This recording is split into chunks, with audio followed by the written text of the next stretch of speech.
Hello and welcome back to the Educated Collins Snap channel. How you doing? I'm trying this pointing thing.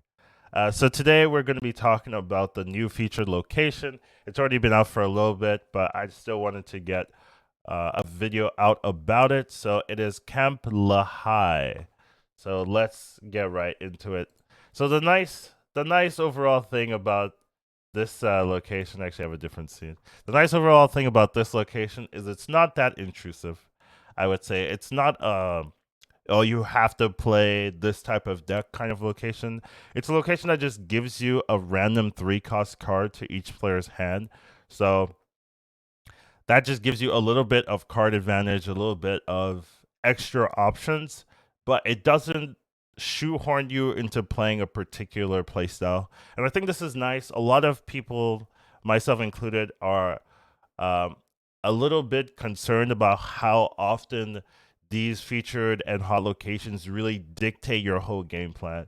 Like personally, I would say I don't fully mind it because I'm good at like building new decks to kind of abuse that location. But I think for a lot of people that just like play casually, want to just have a good time playing their deck that they like, they've played a lot of, and really understand, these locations can really be um, problematic for what they want to do in the game, how they enjoy the game. So a location like this, even though it's featured, it doesn't really it's not that game breaking that you have to make a different plan. You can completely play whatever deck you're already playing, and that's absolutely fine. And I think that's really good in the types of feature locations you normally want to promote. I actually don't even mind the crazy ones, but just not constantly, right? Because feature locations, hot locations, they affect 3 out of 7 days. That's almost half the days. And if you have to like change your deck or completely change your playstyle, half of the days that you're playing this game, that's quite a lot. So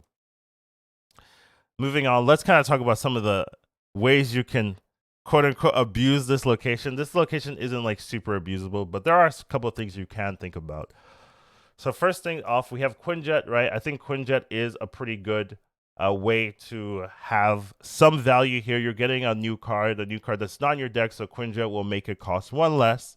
That's decent, right? So if you play Quinjet on 1, you get, and Camp Lehigh has already flipped, you could play the 3 drop on 2, right? Like, not crazy, but it is something, right? If you are already playing a Quinjet deck, it gets a little bit better. Collector, once again, not crazy, right? You play Collector on 2 and then Lehigh is on 3. Ooh, you get +1 power. Once again, would I build a Collector deck for this location? Absolutely not. But hey, it's something that you can do. It's something you can take advantage of.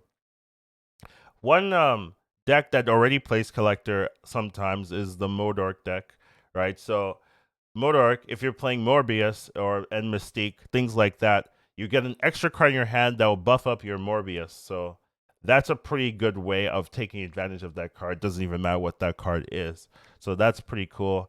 Another thing you can do is decks that run a lot of threes already can you're getting a 3, so there's a good chance you're going to get a 3 that's already synergistic with your deck. So the two that jump out to me is Patriot, right? Patriot runs a ton of threes, and then Silver Surfer. Silver Surfer also runs the most amount of threes in any deck build, right? Because it's mostly all just 3 drops. So if you are already running those archetypes, right, those 3 drops, you could get a core one, you could get another Patriot, you could get a Mystique, you could get Brood or anything like that, and that could be really useful. So those type of decks can be pretty cool. And then another type of deck is just hand advantage decks. So things like Devil Sword, things like Ronan. Even though I wouldn't recommend Ronan, I would definitely recommend the Devil Sword variant. Those could get an advantage from this location. So if you're already running Dino, hey, it's a free card that could be really impactful. So that's another card or another archetype I would say gets a little bit better.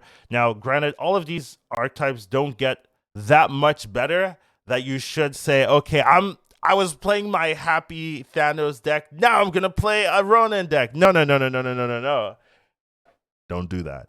But if you are already playing these decks, well, this is a little bit of an edge for you for this couple of days. So that's something to consider. And then I would say the last, oh no, there's 2 more types of cards I would look at.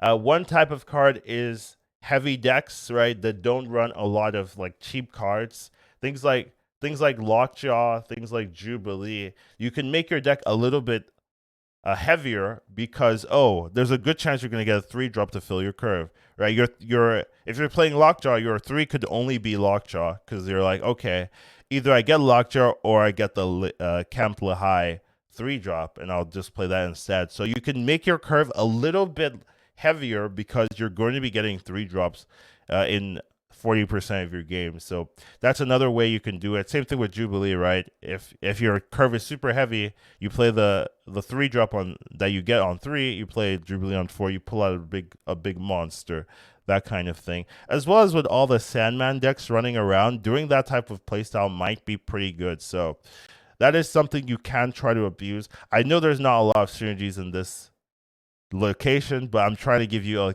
things to think about, ways to think outside of the box besides the standard. Play Dino, play Ronan, like play Quinjet or whatever people are recommending play Surfer.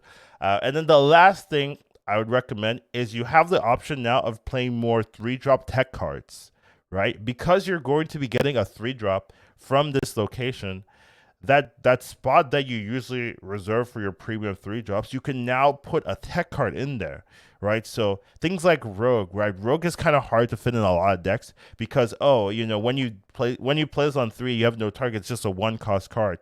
But now you have the Lehigh kind of filling in that 3-drop space for you. You can now say, okay, I can play Rogue in, I can play Killmonger in, I can play Cosmo in, because a lot of the games I'm gonna have this card from the location to fill that 3-drop, and then I can surprise them with this huge big Rogue play. I can surprise them with this Killmonger play, that kind of thing. So that's kind of the idea I want you to be thinking about in these type of locations. All those little advantages, how can I abuse it for my likelihood?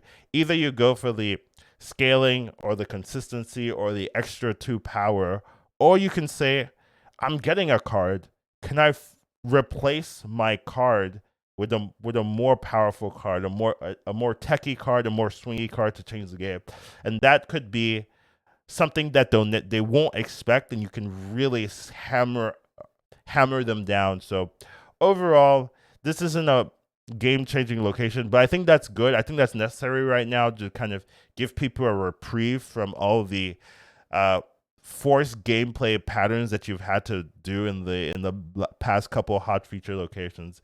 And I think this works really well. These are my current thoughts about this location. It's not a big one, but I think there are some interesting things you can do with the knowledge here. But overall, that's the video. It's a short one. Hopefully you guys enjoyed it, and I'll see you in the next one.